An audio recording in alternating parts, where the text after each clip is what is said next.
The richest place in the world, you come, and the mayor of New York just said, immigration will destroy New York City. I've been all my life in that city. Never have I heard such an abomination statement from a mayor in New York. Immigration policy and money will destroy New York City. Are you fucking banana? The Rockefellers built New York City.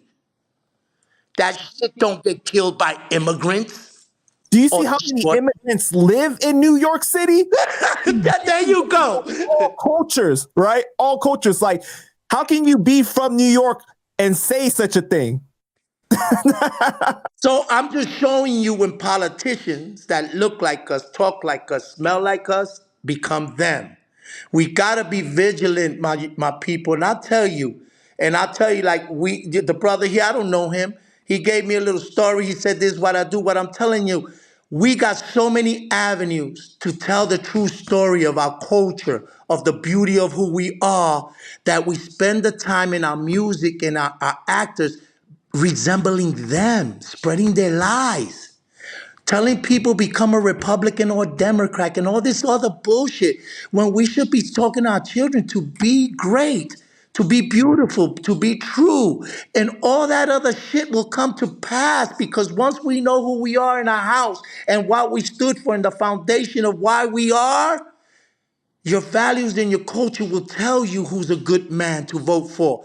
You know what's funny? Let me just show you, and I say this, brother, and I want to do this so people get educated. Right now, they say like 76% of the people, right, or vote for a man like Trump, and I'm not mad. And there's so many women that I know that are so beautiful and classy, I'm not lying. And they get this thing to vote for the bad guy, right? But then, like I tell my fiance, but would you marry him with what you know? Oh no, but he's a great businessman. So it shows you what happens when the white lie becomes the truth. You're willing to vote for a man you wouldn't marry.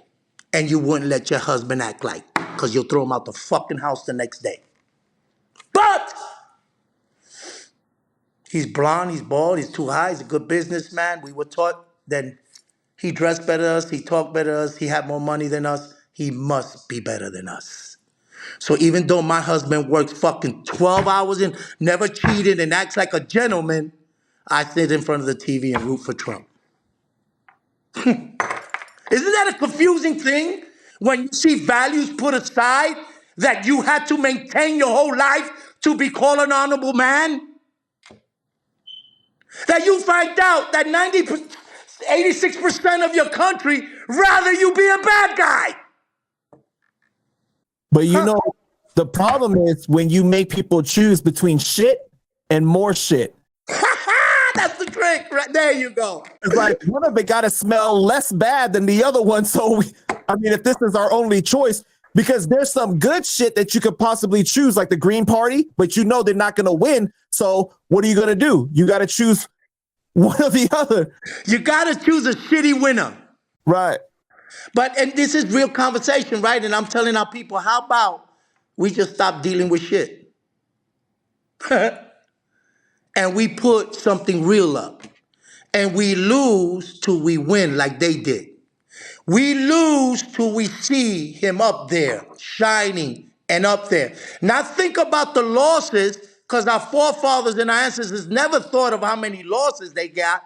They thought about the future wins we will get. And that's when you build a true Latino culture. That's when rap becomes relevant again. And our people who stand on those pedestals become true messengers, credible messengers of who we represent as a people.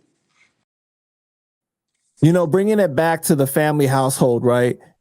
The problem is the average American cannot afford a unexpected $500 expense.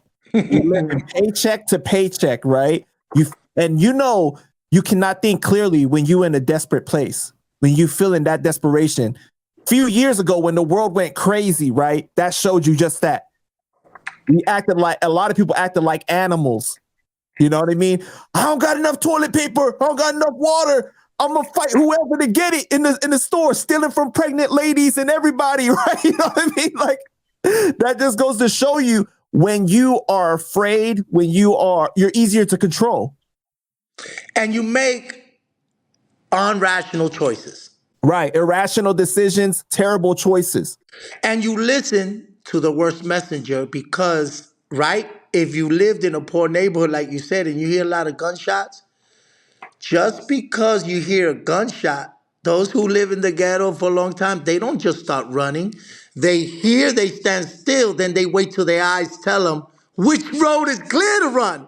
But an experienced person hears a gunshot and just starts running wherever he want to run. He runs into the bullet because he listened to one sense, not all of them.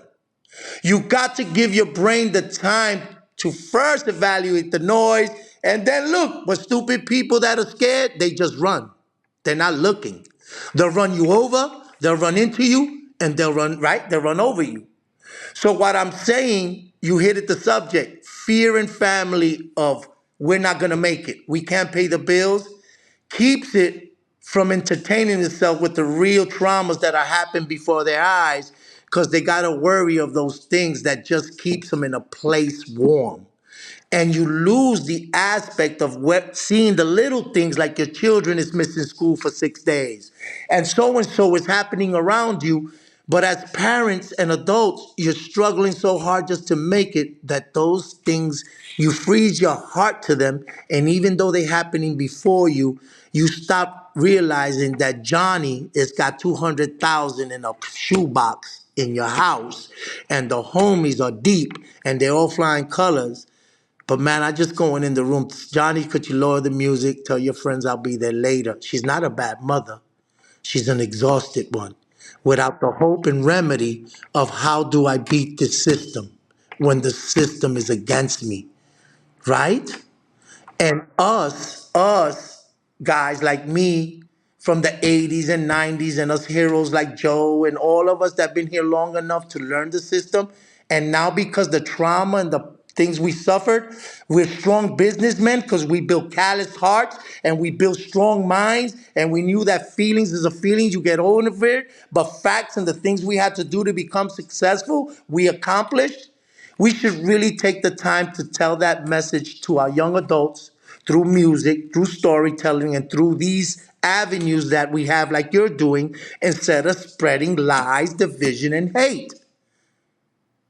We got to be the one to take a hold of our culture and our young adults and start seeing what we're going to put into their minds and hearts.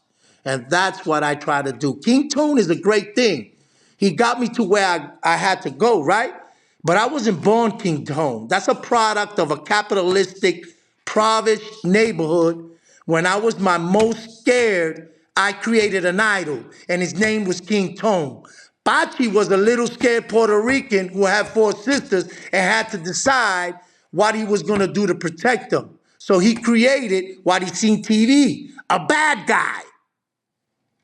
And this bad guy was going to make you hurt twice what you ever made him hurt. And I was going to make it in a place that was so oppressive that I didn't believe love was the tool I needed to make it through life. It was hurt, greed, and selfishness that I thought would get me to where I wanted to go until I found myself. And I made King Tone a different man. And I made Antonio Fernandez match. You can't be two people. You got to be who you are. And once you are who you are and you know it and you stand on love and values, you'll see everything in life will come to your feet. It might not be the richest life, but it's the freest one. And I'd rather live a free life than a life with a lot.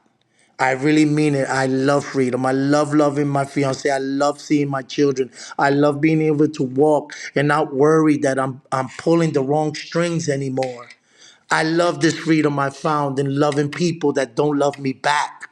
I love that I forgave people that hurt me and they forgave me and they let me the opportunity to live this long to share the story that I hurt them, but because they seen a new man, they letting me live today. It isn't because I was such a great gangster.